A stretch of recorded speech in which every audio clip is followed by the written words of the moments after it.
Hey, Shalom, y'all. So, the Habiru. What if I told y'all I could show y'all exactly who the Habiru are?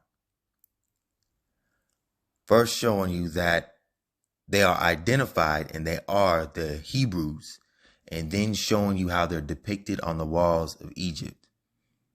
I know there's other questions about who the Pharaoh was, and all that is proven.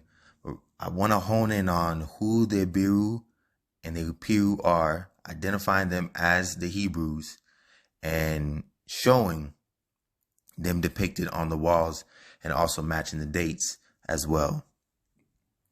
So let's do that. So this is the Apiru, showing it's the same people. It is a different language. It's the same name. So this is, we're going to show the Apiru being the Hebrews. This letter, written by Abdi Hebeb, the ruler of Jerusalem. The letters from Jerusalem, written as Jerusalem in the Amarna text, are written from a Canaanite Amorite ruler named Abdi Heba to Akhenaten, king of Egypt. This is a letter from a Canaanite Amorite to Egypt, an Egyptian ruler named Akhenaten. So let's get the scriptures and let's match it up. This is Joshua 10:33. Then Horam, king of Gezer, came up to help Lachish, and Joshua smote him and his people until he had left none remaining. So Joshua, the Israelites, came to Lachish, did what they had to do, and they got that land. So this is Joshua 18:1. We're gonna another one. So this is, and the whole congregation of the children of Israel assembled together at Shiloh and set up the tabernacle of the congregation there, and the land was subdued before them. So they went up to Lachish. They took care of them, took over the land, set up what they had to set up, and they took over Shiloh as well, set up what they had to set up. This is what the Israelites did: took over Shiloh, took over Lachish. Let's look at the inscription of Amarna tablets, and it says, "Behold, Tabazu was slain in the city gate of Shiloh." So we're reading Shiloh just like in the scriptures. "The king did nothing. Behold, servants who were joined to the Apiru smote Zimred of Lachish." So we got Lachish and Shiloh. "And Zaptiah Hada was slain in the city gate of Shiloh. The king did nothing. Why was he not called them to account?" So we see that it's a verbatim match of the scriptures. Verbatim. Okay, so we got another one too. So this is, "Let the king, my lord," this inscription from the Amarna tablets, "be aware that my younger brother has rebelled against me and has entered Mahazu, and he has given over his two hands to the leader of the Apiru. And since Anna is at war with me, take care of your land." So this is the leader of Jerusalem, the king. And, he's saying that his brother, like a brother city, his brother has now switched lanes, and now they're not joining the Apiru now, right? So let's see if we can see the switch up of the Canaanites joining the Israelites in the Bible. We can see that same event. This is Joshua 10:1. "Now it came to pass, when Adonizedek, king of Jerusalem, had heard how Joshua had taken Ai and had utterly destroyed it, as he had done to Jericho and her king, so he had done to Ai and her king, and how the inhabitants of Gibeon," remember the Gibeon is inhabited by the Canaanites, not the Israelites yet, "Gibeon had made peace with Israel." So they switched up and were among them, "that they feared greatly, because Gibeon was a great city, as one of the royal cities, and because it was greater than Ai, and all the men thereof were mighty." So it's shown here that they're scared because Gibeon switched up and joined the Israelites, just as depicted in the inscription. So we're getting a case-by-case account of the exact same event, right? We got another one. So this is the Amarna tablets. "And now as for Jerusalem, if this land belongs to the king, why is it not of concern to the king like Hazatu Gen Tekermil belongs to Tagi, and men of Gentu are the garrisons in Bet Sanu? Are we to act like Lab Ayu when he was giving the land of Shechem to the Habiru? So he's asking a question to the king, and he's saying that basically some of the Canaanites, these Apiru were coming in and they doing their thing, and the Canaanites ended up giving them Shechem. So let's see that in the scriptures as well. Joshua 21:21. For they gave them Shechem. Whew. Verbatim account. With her suburbs and Mount Ephraim to be a city of refuge for the slayer, and Gezer with her suburbs. Y'all can check that out. Y'all can see it's a verbatim case-by-case account. The exact same event. All right. So, Apiru Papyrus. So, I know with the Apiru Papyrus, there's a lot of things with the dates. We're going to deal with that. And we're going to show right now the match of the Apiru Papyrus with the plagues in Egypt. So, to the left, Apiru Papyrus. To the right, Exodus. Y'all can pause if you need to. Check it out. You can see it's a match. It's a clear match. Y'all can check that out. Boom. Here's another one. On the walls in Egypt. On the walls of Egypt.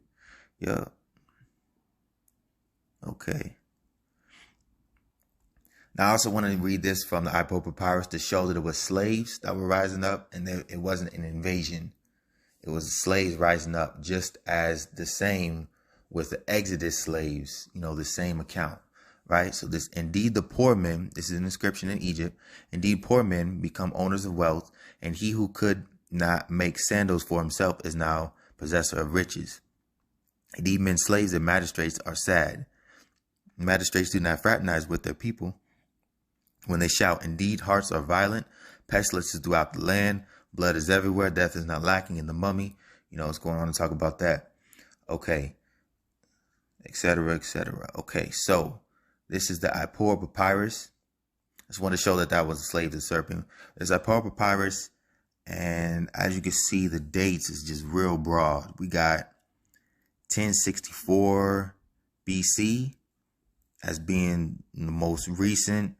We got the most ancient being 1850 BC. And then we got in the middle there, 1600 BC. We got 1543 BC. So it's like, it's really broad. So if we're going to deal with like Apiru Papyrus, it was like 40 years before when they were in Egypt. So it's going to be around the same time that like 1400 BC, mid 1300 BC to match with the Amarna tablets, so it can match with the biblical matchup. So we gotta get a pinpoint of when this was written, but this is so broad here. So let's identify Apiru when he was alive in his life. And let's see that, and then we can identify when this was made. Okay, we see that there. It's from the university. So we see this is from the Egyptian Museum. So it says the name Apiru is known in the Old Middle New Kingdom. Apiru word, which means Apiru the Venerable. Goes on to show dates there. It says scholars believe that Apiru, author of this ancient poem, was probably a real historical figure because of the mention of an Apiru on a dynasty, and it shows the name there, the tomb relief, decoration from Saqqara called the Daresi fragment. So we see the tomb relief, Saqqara, and it's from the Daresi fragment. So this is basically his tomb, but he's making like a stela of it because so much things were going on in Egypt, which is exactly what will match the Exodus as well. So we gotta look for a stela of Apiru, and if we can see that stela and we see a date that's around like the mid 1300 BC, we can match that with Exodus. So this is the Apiru stela. We see it's from the National Magazine. If you read towards the bottom there, it says it it is probable that it originated from Saqqara. Okay, so it's probable. Okay, so let's see here. We see that this date matches perfectly. 1336 to 1327 BC. It matches perfectly. We see this relief there. And we see that it's talking about, it's a funeral stela. They brought family, friends together, and family of the deceased to give a sense of order at a time of sadness and loss for the community. All right, so this is dealing with that.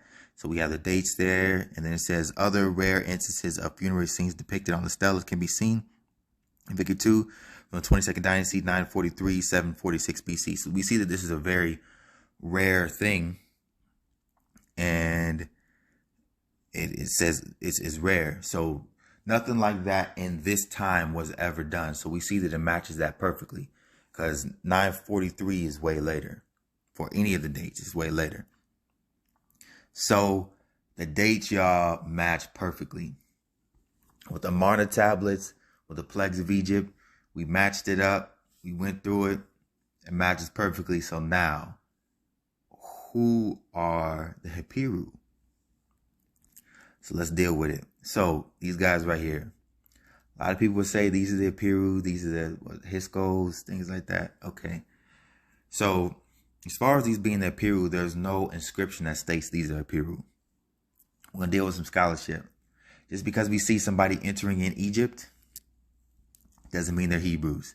Just because we see some black people working doesn't make them Hebrews or Apiru or Habiru.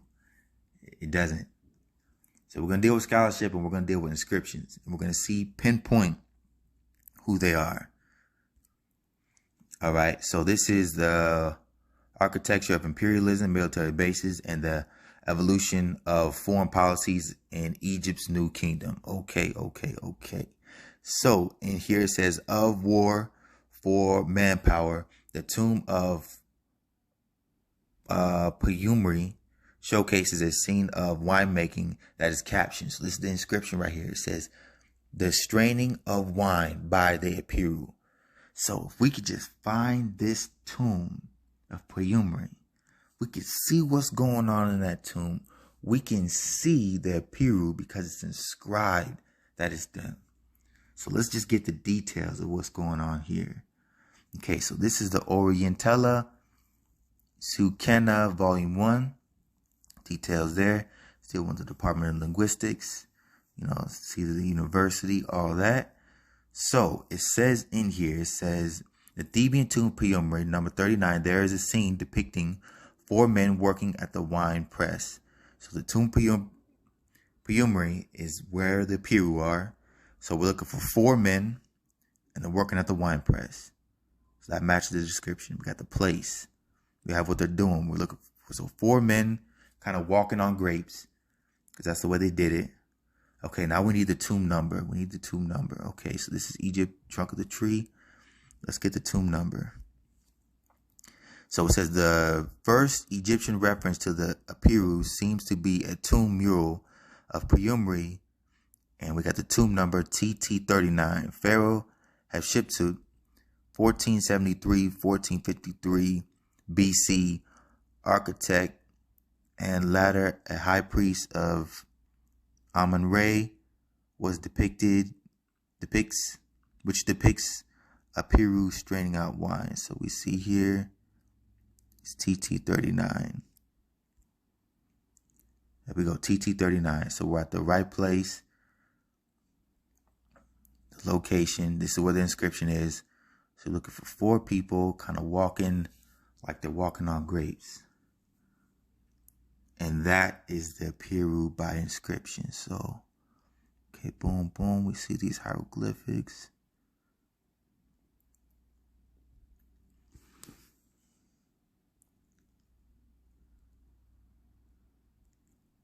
Boom. Hey, family. Hey, look. We all talk about we the Jews, we the Hebrews, all that. These are actually them. These are the Hebrews right here. I'm going to show you how it also matches the biblical account. You notice a lot of the Hebrews came from Canaan, and they had the thing with leprosy. And we deal with Moses and all that. They had all these commandments and things of leprosy. And we see that they have partial leprosy. But you can see their actual skin tone, though. And it's brown. And they're wearing do-rags. We see this here. If you look closer, you can see the outline of his cornrows there. Okay. So you see the skin there. So this is how they looked. Look at close up. So this is how his actual skin looks. His hand, the brown right there, that skin tone. So this is what a Hebrew looks like. What their hand looks like. See the tone? So this is them. Matches perfectly. See, I have a little bit. So you see that with the hands, right? His arms right here. That's the way his all of his skin tone actually looks. That skin tone right there, like on his hands right here. And then them as well. They're also brown. You can't see their phenotype because it's blocked out. Remember, this is older than King David. And this is actually before they crossed the sea. So this is ancient right here. This is why it looks, it's still pretty, it's still visible. So this is it, y'all. This is the Hebrews. Want to share this with y'all. And yeah, just want to show this with y'all. This is the Hebrews. This them. All right, Shalom.